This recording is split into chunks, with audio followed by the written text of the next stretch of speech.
You get out of the relationship, but then you go back in, right? You get out because it's like, fuck this, I'm sick of this shit. And then you go back in. Have you been there? You done that? We've all done it, right? Are you doing it now?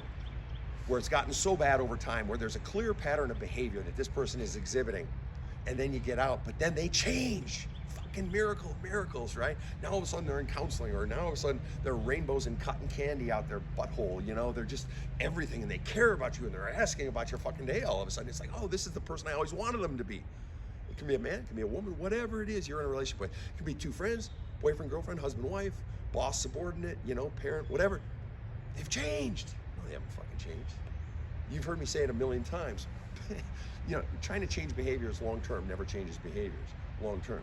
You have to change the core beliefs driving the behavior. It's interesting, I was having a conversation very recently. I got a call from a guy who had been a client years ago, and he's global sales manager of a major US corporation. So he runs all sales, right? And he's a sales expert. He says, Sven, when I first started my first sales manager job, I used to have to hire people who had no sales experience. He says, everyone I hire now has massive experience. But back then, I said, well, how would you know if someone was going to be successful, if they were going to buckle under the pressure, or if they weren't going to be able to motivate themselves? He says, Sven, in the hiring process, I got good at recognizing someone's, what I call, Sven, someone's default personality.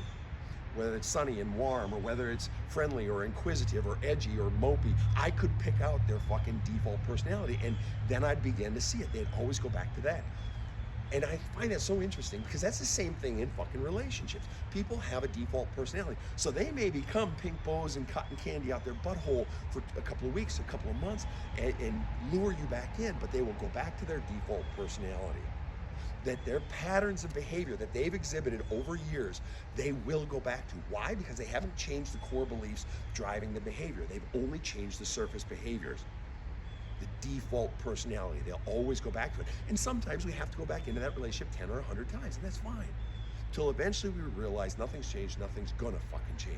So my question to you simply today is, who is it that you're wrestling with in your life? What is the relationship? Is it a work one? Is it a friend one? Is it a lover one? Who is it that you keep going back into, or that you're considering getting out of?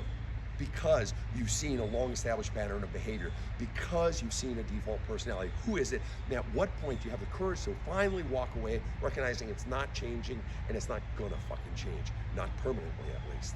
At what point do you make the fucking change and begin to live your life your way? Have a kick-ass day.